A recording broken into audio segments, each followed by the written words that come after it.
আরে এই পাগলের বাচ্চা, তোর এত বড় সাহস! এই কোথা থেকে আসছিস? এসব অন্য পরিয়ে দিয়েছিস? এই আমার গায়ে টাচ করলি কেন? টাচ করলি কেন? হ্যাঁ, পাগলের ভান ধরেছিস তাই না? মেয়েদের গায়ে টাচ করার জন্য তোদের মতন পাগলদেরকে খুব ভালো করেই চিনি। তোরা দেখিস যে কোন মেয়ে রাস্তায় দাঁড়িয়ে থাকে, তাদেরকে কি করে ইপটিজিং করা যায়, তাদেরকে কি করে টাচ করা যায়, সেই ধান্দায় থাকিস তাই না? আজকে তোর খবর আছে, আজকে তোকে মেরে তোকে একটা শিক্ষা দিব। এই আমি কিছু করি নাই। আশ্চর্য, আপনি ওনাকে মারছেন কেন? মারবো না তো কি করব? এই পাগলের বাচ্চা এসে আমার সঙ্গে ইপটিজিং করছিল। ইফটিজিং করছিল? কিভাবে ইফটিজিং করছিল? কিভাবে আর করবে? এই যে ওন্নাটা নিয়ে এসে আমার গায়ে জড়িয়ে দিয়েছে, আমাকে টাচ করার চেষ্টা করেছে। সে আপনাকে টাচ করার চেষ্টা করেনি, সে আপনাকে সম্ভ্রম রক্ষা করার চেষ্টা করেছে। মানে? মানে হলো সে পাগল, কিন্তু সে কিন্তু পাগল ছিল না। ওর একটা ওয়াইফ ছিল, খুব সুন্দর। সে নিজেকে পরিপাটি রাখতে পছন্দ করতো, ওয়েস্টার্ন পরতো, থ্রি পিস পরতো, শাড়ি পরতো, সবসময় ভালোভাবে নিজেকে পরিপাটি রাখতো।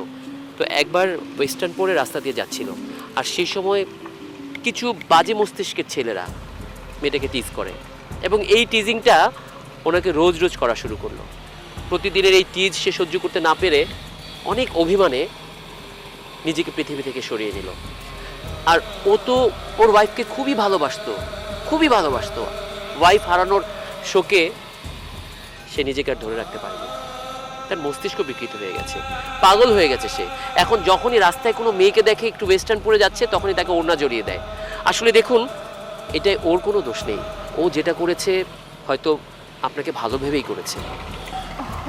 ও আচ্ছা, আই এম সরি। অ্যাকচুয়ালি আমি ভেবেছিলাম উনি মনে হয় আমাকে একা একটা মেয়ে পেয়ে ইফটিজিং করতে চেয়েছে। আসলে কি করব বলেন, এখন বর্তমানে ইফটিজিংয়ের হার এত পরিমাণ বেড়েছে, একটা মেয়ে রাস্তা দিয়ে একা হাঁটতেই পারে না, ছেলেরা দাঁড়িয়ে থেকে ইফটিজিং করে। এই জন্য আমি রেগে গিয়েছিলাম। আসলে উনি যে আমার ভালোটা চেয়েছে এটা আমি বুঝতে পারিনি। আসলে ভুলটা আমারই, এরকম একটা ওয়েস্টার্ন ড্রেস পরে রাস্তায় বের হওয়াটা আমার উচিত হয়নি।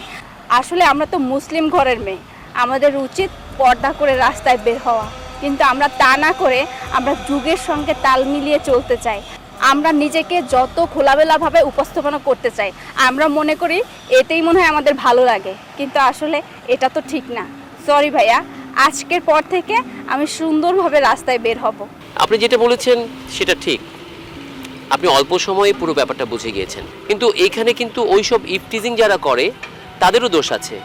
একটা মেয়ে কিভাবে কোন পোশাক পরবে, কোন পোশাকে তাকে ভালো লাগবে মন্দ লাগবে, এটা কিন্তু পুরোটাই মেয়েটার ওপর। কিন্তু কিছু কিছু ইফটিজিংকারী আছে যারা শুধুমাত্র যে ওয়েস্টার্নে মেয়েদের দেখলে ইফটিজিং করে তা কিন্তু নয়। তারা বোরকা পরা মেয়েদেরও টিজ করে, শাড়ি পরা মেয়েদেরও টিজ করে, কম বয়সী মেয়েদের টিজ করে, বেশি বয়সী মেয়েদের টিজ করে। এখানে দোষটা আসলে ওই টিজারের, যে টিজ করছে। তবে আপনি যে কথাটা বলেছেন এটা খুব ভালো একটা কথা। আমাদেরও উচিত নিজেকে আবৃত করে রাখা, ইফটিজারের ভয় নয়, অন্তত আমাদের যে অনুশাসন, আমাদের যে দেশীয় সংস্কৃতি, এটাকে রক্ষা করার জন্য হলেও আমাদের ওইভাবে আসা উচিত। আপনাকে ধন্যবাদ। এই পাগল, রাস্তায় কখন আর এভাবে করবি না, ঠিক আছে? উনি তোর বোনের মতো। চল।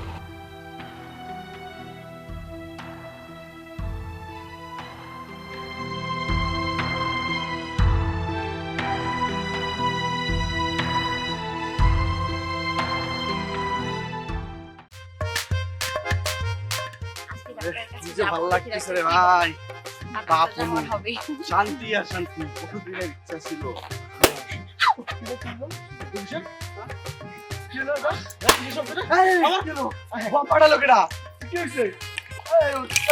ঠিক আছে তো?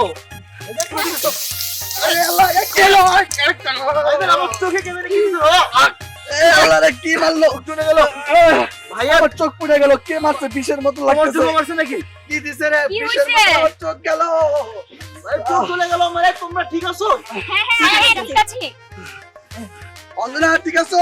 হ্যাঁ। আল্লাহ কে কি মারলো? আল্লাহ, তোমাদের চোখে কিছু মারছে নাকি? না না না, সাবধানে সাবধানে, তোমরা প্রেগন্যান্ট কিন্তু। হ্যাঁ তুমি পানি দিতে হইবো। আল্লাহ ঠিক আছে। ঠিক আছো? ঠিক আছে, তবে তুমি ঠিক আছো না? হ্যাঁ বাচ্চা ঠিক আছে? হ্যাঁ ঠিক আছে। আমার মনে হয় কি আমাদের পিছনে শত্রু লেগে গেছে, আমাদের একটু সাবধানে চলাফেরা করা উচিত। ভাবি এখানে থাকা নিরাপত্তা না, চলো এখান থেকে চলো চলো চলো চলো। আস্তে আস্তে। অঞ্জনা, তোমার পেটের বাচ্চা ওটা কই? তোমরা আমাদের সাথে অভিনয় করেছো, আমাদেরকে মিথ্যা বলেছো এতদিন। তোমাদের পেটে বাচ্চা না, কাহিনী কি বলো তো? হ্যাঁ মিথ্যা বলেছি, তো কি করব আমরা তোমাদের সঙ্গে? তোমরা আমাদেরকে মেন্টালি সিক বানিয়ে দিয়েছো, সারাক্ষণ বাচ্চা দাও, বাচ্চা লাগবে। তোমরা কি করছো আমাদের সঙ্গে? তোমরা কি ভালো কিছু করছো? আরে ডাক্তার আমাদেরকে স্পষ্টভাবে বলে দিয়েছে তোমরা কোনোদিন বাবা হতে পারবে না, কারণ তোমাদের বাবা হওয়ার ক্ষমতাটাই নেই। আর আমরা দুইজন তোমাদেরকে ভালোবাসি বলে, তোমাদেরকে ছেড়ে যেতে পারবো না বলেই এই নাটকটা করেছি। তাই বলে তোমরা আমাদের সাথে প্রতারণা করবে, আমাদের সাথে অভিনয় করবে তোমরা? ভাইয়া এখন বলতেছো অভিনয় করবে, কিন্তু অত্যাচারের সময় মনে ছিল না ভাইয়া কিরকম অত্যাচার করছো? সারাদিন কান্না করতাম তোমাদের এই ভাইয়ের জ্বালাতন সহ্য না করতে পেরে। পরে ভাবি ওই প্ল্যানটা বার করছে যে কান্না করিস না, ওদেরকে বুঝ দিতে হলে একটা বাচ্চা যে কোনো ভাবে ম্যানেজ করতে হইব, দত্তক নিতে হইব। আমরা কি করেছিলাম জানো? আমরা ভেবেছিলাম 9 মাস কোনোভাবে অ্যাক্টিং করে যাব, আর যখন বাচ্চা হওয়ার সময় চলে আসবে তখন হসপিটাল থেকে একটা বাচ্চা নিয়ে আসবে। অনেক মানুষ হয় না, বাচ্চা রাখতে চায় না, দুনিয়ার আলো বাচ্চাকে দেখাতে চায় না। সেই জায়গায় ভেবেছিলাম সেই বাচ্চা অ্যাবর্শন না করিয়ে তাদেরকে বাচ্চাটা হওয়া পর্যন্ত আমরা যা খরচ লাগে সবকিছু দেব, বাচ্চাটা হওয়ার পর শুধু আমরা নিয়ে আসবো, কারণ তোমাদেরকে বাবা ডাক শোনানোর জন্য। আর আমরা কি চেয়েছিলাম জানো? আমাদের স্বার্থ কি ছিল? ভেবেছিলাম আমরা একটু মা ডাক শুনবো। এটা যদি আমাদের অন্যায় হয়ে থাকে তাহলে তোমরা দুই ভাই মিলে আমাদেরকে যে শাস্তি দেওয়ার দিতে পারো। একবারও বোঝার চেষ্টা করুন যে আল্লাহ যদি না দেয় আমরা কি জোর করে আনতে পারবো? কিন্তু সারা দিন অত্যাচার করছো, বাচ্চা এনে দাও, বাচ্চা কি এটা গইবে জিনিস যে চাইবো আর নিয়ে আসবো? অঞ্জনা, মানে আসলে আমার অনেক বড় ভুল হয়ে গেছে। আমি বুঝতে পারিনি যে আসলে তোমাদের এইভাবে নির্যাতন করবে আমি বাচ্চা পাবো না। আর আমাদের সমস্যাটা আমরা লুকানোর চেষ্টা করছি। আসলে সমস্যাটা তো আমাদেরই ছিল, আমরা এটা লুকিয়ে তোমাদের উপর অত্যাচার করেছি, তোমাদেরকে অনেক কথা শুনিয়েছি। আমরা বোঝাতে চেয়েছি যে সমস্যাটা আমাদের না, ব্যর্থতাটা তোমাদেরই। আমরা সবই জানি, আমরা সব জানতাম, ডাক্তার আমাদেরকে অনেক আগেই বলেছিল, কিন্তু আমরা চেয়েছিলাম তোমাদেরকে কোনো কিছু বুঝতে না দিই যে তোমাদের ঘটনাটা আমরা জানি, শুধু এটা ভেবে, কারণ আমরা তোমাদেরকে ভালোবাসি। আমরা চাই না আমাদের কোনো কথায় তোমরা কষ্ট পাও। আর তোমরা কি না আমাদের সঙ্গে এরকম অত্যাচার করলে? দেখো, আমিও তোমাকে ভালোবাসি, আমি তোমাকে কথা দিচ্ছি, আর কখনো তোমাকে এটা নিয়ে কথা বলবো না, এটা নিয়ে কথা শোনাবো না। প্লিজ আমাকে ক্ষমা করে দাও। হ্যাঁ, আসলে সত্য কথা, মানে আমরা যেটা করেছি ভুল করেছি, আর যেটা করেছি সেটা আর ফিরে আসবে না। এখন থেকে আমরা সযত্নে তোমাদের রাখবো। আর শুনো, তোমাদের হসপিটালে যেতে হবে না। আমরা দুই ভাই মিলে চলো তোমাদেরকে নিয়ে যাবো আমরা একটা এতিমখানায়। এখান থেকে আমরা একটা বাচ্চা নিয়ে আসবো, দত্তক নিয়ে। তোমরাও মা ডাক শুনবে, আমরা বাবা ডাক শুনবো। হ্যাঁ, আর আমরা সেই বাচ্চাটাকে আমরা নিজেদের বাচ্চা হিসেবে লালন পালন করবো। আমরা আমরা সবাই মিলে একটা বাচ্চাকে লালন পালন করবো। ঠিক চলো আছে, চলো চলো, আমরা সবাই মিলে দুইটা বাচ্চা কি করবো। চলো চলো। রাকিব, রাকিব, স্যার ডাকছেন? তো তোমার ডাকছি না কি করছি? তোমার নামই তো রাকিব নাকি? কি করতেছিলা? স্যার আমি তো কাজ করতেছিলাম, ওই যে সব চায়ের কাপ ধুইলাম, ফ্রিজগুলো ধুইছি। কি চুলের কাজটা তুমি করো? সব জায়গায় ময়লা, যে জায়গায় হাত দিয়ে এই জায়গায় ময়লা। ফাইজলামি পাইছো তুমি? স্যার আমি তো কাজ করি, আমি তো এমন না যে কাজ করি না। এই বেয়াদব, তুমি আবার মুখে মুখে কথা বলতে তো? এই কোম্পানির মালিক কে, আমি না তুমি? স্যার আমি মুখে মুখে তর্ক করলাম কই? আমি তো যা সত্যি এটা খালি উত্তর দিলাম। এ, তুমি তো অনেক বেয়াদব ছেলে। এত কথা তুমি কই থেকে শিখলা? ও স্যার আমি হক কথা কইতে পারুম না। হক কথা? তুমি হক কথা কও। এ শোনো, আজকে ওই যে অডিট অফিসার আসবে, অডিট অফিসার আইসা যদি তোমার ভুলের কারণে কোনো কমপ্লেইন করে আমার কাছে, তাহলে তোমার চাকরি তো যাইবই। তোমার 14 গোষ্ঠীতে কিন্তু আমি জেল খাটা মুখে দিলাম। স্যার কিচেন রুম, টয়লেট, তারপর ওই যে গাড়ির পার্কিং সব পরিষ্কার করে রাখছেন, কোথাও ময়লা টয়লা নাই স্যার। ময়লা যদি থাকে না, তোমার খবর আছে, এখন যাও। বেশি কথা কয়, আমি বুঝলাম না। আমি কোম্পানির মালিক, আমি এত কথা কই না। এরা এত কথা কই থেকে শিখলো আমি বুঝলাম না।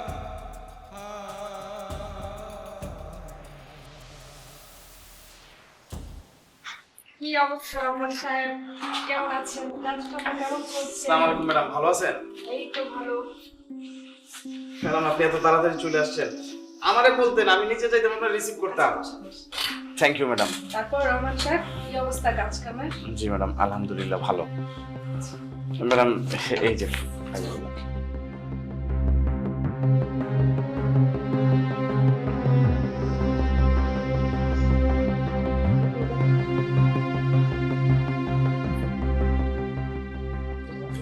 রহমান সাহেব, আপনার ফাইলপত্র দেখে তো প্রচুর অসঙ্গতি রয়েছে, এছাড়া হিসাবেও প্রচুর গরমিল দেখা যাচ্ছে। ব্যাপার কি বলেন তো?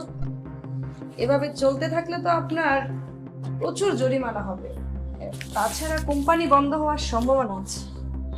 কি বলতেছেন ম্যাডাম? ওই সামান্য একটু ভুল। আপনি আসছেন, আপনি বসেন, আগে চা নাস্তা খান, মাথাটা ঠান্ডা করেন, তারপরে ফাইলটা দেখলে দেখবেন সব ঠিক আছে। আমি এক্ষুনি ব্যবস্থা করতেছি। রাকিব, রাকিব কই রে তুই? তাড়াতাড়ি আয়। স্যার বলেন স্যার। আরে ম্যাডাম কি খায়? ঠান্ডা খাইবো না, কফি খাইবো না, চা খাইবো? তাড়াতাড়ি আইনা দে। আরে ভাইয়া, তুমি এখানে? ও আমি তো এই অফিসে চাকরি করি, তুই এই জায়গায়? আরে ভাইয়া, আমি তো এই অফিসের অডিটের দায়িত্বটা পেয়েছি। খুব ভালো হয়েছে, খুব ভালো হয়েছে। অডিট না কি জানি আইবো এটা জানতাম, তুই যাবি এটা তো জানতাম। ম্যাডাম, ও আপনার ভাই মানে কেমন ভাই? আরে উনি আমার আপন বড় ভাই। হ্যাঁ? আপনার আপন বড় ভাই? তাহলে ম্যাডাম একটু বসেন, আমি আসছি।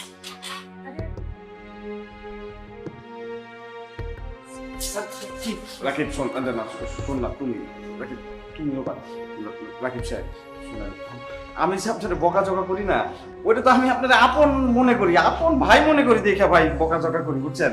আপনি মানে ওইটা তো ধরতে পারতেছি না, বুঝছেন? একটু আপনার বন্ধু শুধু বুঝাও, যাতে একটু সামান্য গরমের ভাই, এটা তো হইতেই পারে না। ও স্যার, আপনি কি করতেছেন? আমার আপনি কইয়ে আপনি এটি আমার রিকোয়েস্ট করবেন কে? আমি তো এমনি কুমা, আমি একটা নুন খাই। কি অবস্থা বিজয়?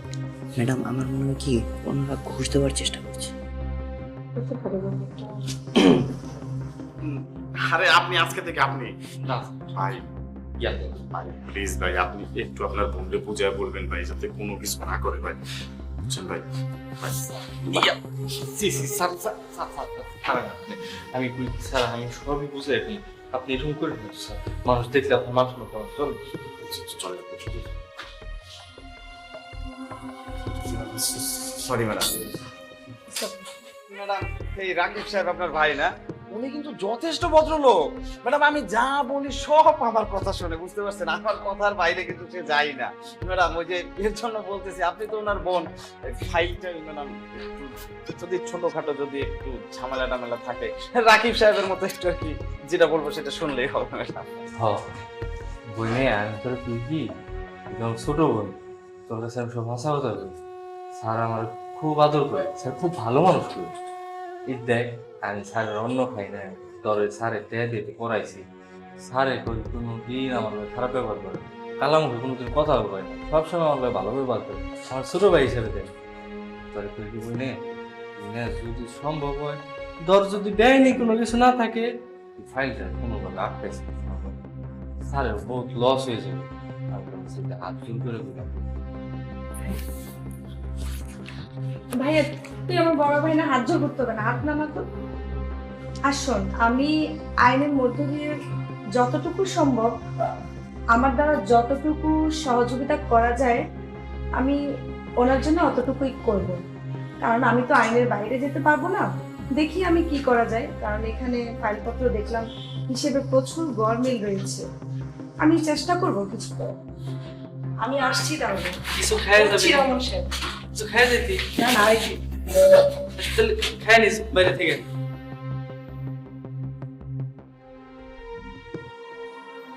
রাকিব, তুই মানে রাকিব সাহেব আপনি, স্যার আপনি কি করতেছেন? আমার শরম করে আপনি রাকিব সাহেব আপনি একটা কাজ করবেন, আপনি ওই যে বাসায় যাবেন না, বাসায় গিয়া বোনরে প্লিজ ভাই একটু বুঝাবেন ভাই, যাতে একটু যে সামান্য সমস্যা আছে না ওগুলো যাতে কোনো কিছু না করে। আমার কোম্পানি যদি পয়সা দেয়, আমার বউ প্রেগনেন্ট, আমার কি হবে আমি বুঝতে পারতেছি না ভাই। স্যার আপনি এমন করতেছেন, আমি আপনার অন্য খাই না, আমি আপনার নুন খাইছি, আমি আপনার গুণে কেমন স্যার? আমার বোনে আমি বুঝাই কুইছি, আবার আমি বাসায় যাই বুঝাই কুমু, ও আপনার ক্ষতি করবো না স্যার। থ্যাংক ইউ ভাই। স্যার কি করতেছেন? আর শোনেন, এখন থেকে আপনি যখন আমার চা দিবেন, আমার নাস্তা দিবেন, সাথে সাথে আপনিও খাবেন, প্রতিবার খাবেন, লাগলে আমার থেকে 2 বার করে বেশি খাবেন, কিন্তু আপনাকে বাসায় গিয়ে বুঝাই দেবো, ঠিক আছে? আচ্ছা আপনি কি করতেছেন? অন্য স্টাফটা দেখলে আপনার মান সম্মান থাকবে না ঠিক আছে ভাই। স্যার। আপনি এই দিনে কোনো চিন্তা করেন না। ঠিক আছে? আমি আমার বোনকে কুমনে যদি আমার বোন সব বুঝেই তো বুঝেন চিন্তা করার বিষয় না। আচ্ছা স্যার, কামতাছেন আপনার বিষয় নাকি? আচ্ছা, আপনি স্যার চিন্তা করেন না, আপনি মনে হয় ভাবতেছেন যে আমার বকা জয় করছেন এর লেগে মনে হয় রাগ করবো। আর আমার কামই তো আপনার বকা খাওয়া, সমস্যা আছে স্যার। আপনারা স্যার আপনি আমার তুই আমি গেলাম। কি ব্যাপার, এত মোটা হয়ে গেছি আমি যে আমার ব্লাস্টার এখনো গায়ে লাগে না? একটা পার্টিতে যাব, এই ব্লাস্টার কারণে মনে হয় সেটাও ক্যান্সেল হয়ে যাবে। বিজয়, এ বিজয়, ভাবি কি একটু এদিকে আসো তো। বলো? এই দেখো না, আমার এই ব্লাউজের বোতামটা না লাগতেছে না, একটু লাগাই দাও তো। কি বলো, এটা তুমি লাগাইতে পারতেছ না? আরে না না, লাগাই দাও।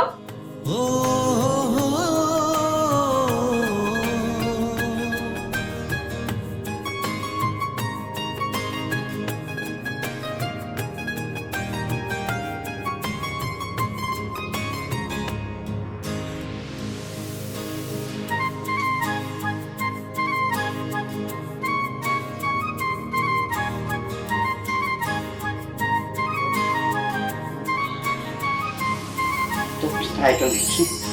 হইছে, তোমার দ্বারা না কিচ্ছু হবে না।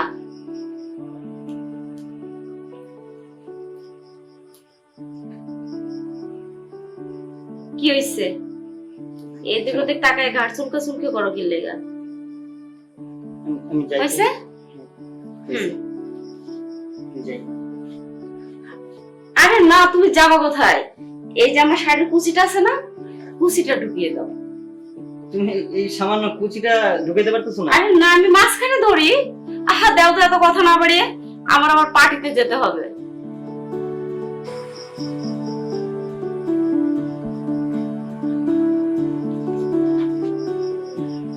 ভাবি ছাড়ো। কেন? ছাড়ার জন্য তো ধরিনি তোমাকে। আমি আমি তো তোমার ছোট ভাই, দুষ্টামি করো না, আমার ছাড়ো। দেখো, আমি তোমার সাথে দুষ্টামি করতেছি না, আমার না সত্যি খুব মন চাচ্ছে তোমাকে আদর করতে। কি বলো ভাবি? ছাড়ো, ভাইয়া জানতে পারলে খারাপ হবে, ছাড়ো। আরে তোমার ভাইয়া তো আছে প্রবাসে, বাহিরে, সে কিভাবে দেখবে? তুমি যদি না বলো তোমার ভাইয়াকে, তাহলে সে তো কিছুই জানতে পারবে না, বুঝো না আমার কথা? ভাবি মানুষজন জানলে বদনাম হবে, ভাবি ছাড়ো প্লিজ। এখানে মানুষজন জানার কি আছে? মানুষজন কি আমাদের রুমের ভিতরে দেখতে আসছে নাকি? ভাবি ছি, ভাবি ছি, আমার ভাবতেও ঘৃণা হয়। তোমার মতন একটা মেয়েকে আমি আমার বোন স্বীকার করেছি। কি মনে করেছি আমি বুঝি না? কিচ্ছু বুঝি না। তুমি প্রথম বললা তোমার বুদাম লাগাই দিতে, তুমি লাগাইতে পারো না। হ্যাঁ, আজকে বাবা মা বাসায় নাই, এই সুযোগটার কাজে নিছে। তুমি কি ভাবছো? আমি কিচ্ছু বুঝি না। তুমি আমার বলো শাড়ি কুচি ঢুকাই দিতে, এতদিন তুমি কিভাবে ঢুকেছো? তখন তো আর আমার ডাকো নাই, ডাকছো তখন আমার প্রয়োজন পড়ে নাই। তখন বাবা মা ছিল, সবাই জেনে যাবে, প্রকাশ পেয়ে যাবে তোমার আসল রূপটা। কেন এমন করো? কেন মন করো? ভাইয়া নাই বলে তাই? কি বুঝাইতে চাও তুমি? এত যদি বোঝো, তাহলে তোমার ভাইয়াকে নিয়ে আসো না কিসের জন্য? দূর প্রবাসে কেন তোমার ভাইয়া 2 বছর পরে আসছে? তোমার ভাইয়ার কি তোমার ভাবির প্রয়োজন নাই? তোমার ভাইয়ার যদি তোমার ভাবির প্রয়োজন না থাকতে পারে, কিন্তু তোমার ভাইয়াকে আমার প্রয়োজন আছে, এটা বুঝতে হবে। তোমরা তো পারো না তোমার ভাইয়াকে 1 বছর পর পর বাড়িতে নিয়ে আসতে। আমি একটা রক্ত মাংস করা মানুষ, আমার একটা ইচ্ছা আছে, চাহিদা আছে, সেগুলো কে পূরণ করবে? চুপ করো। আমার ভাইয়াও কোনো রোবট না, সেও রক্ত করা মাংস মানুষ, তারও তো চাহিদা আছে। কেন দুর্বল কেন বলো? তোমার উপর বিশ্বাস করে, তোমার জন্য, তোমার সংসার, তোমার সন্তানাদি, আমরা বাবা মা সবাইকে ভালো রাখার জন্য সে প্রবাসে পড়ে আছে। তার ইচ্ছা করে না? তার মনে চায় না বাসায় এসে থাকতে? ভাইয়ার দিকটা তো ঠিকই টানতে পারতেছো, আর ভাবি যে একা একা বাসায় থাকে, এটা তো তোমার ভাইয়াকে একবারও বলো না। তোমার ভাইয়াকে একবার বলে দেখো না যে ভাইয়া তুমি 2 বছর প্রবাসে গেছো, তুমি বাড়িতে কেন আসো না? একবারও বলছো? এই কথাটা একবারও বলনি। তুমি কি মনে করো দুনিয়ার মধ্যে তুমি একাই প্রবাসী স্ত্রী? তোমার মতো হাজার হাজার লাখ লাখ প্রবাসী স্ত্রী আছে বাংলাদেশে, তারা কি এসব করে? সবাই কি এরকম?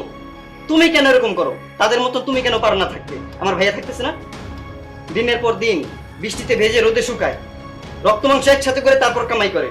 তুমি এটা বোঝো? এই তোমাদের মতো, শুধু তোমার মতন এই 2-1টা মেয়ের জন্য সকল প্রবাসী স্ত্রীর বদনাম হয়। কেন এমন করো? উত্তর দাও। দেখ ভাই, জানি না আমার মাথায় আজকে কি ভূত চাপছিল, তুই কিছু মনে করিস না প্লিজ। তুই আমাকে ক্ষমা করে দে, আর এই কথাটা বাবা মা এবং তোর ভাইয়াকে বলিস না। ঠিক আছে, তুমি যেহেতু নিজের ভুল বুঝতে পারছো, এখানে আমার কিছু আর বলার নেই। ছি ছি, আমি এটা কি করলাম? সামান্য নিজের চাহিদা পূরণ করার জন্য দেবরের মতো ভাইয়ের সাথে এরকম একটা নোংরামি করতে পারলাম? এই কাজটা করা আমার মোটেও উচিত হয়নি।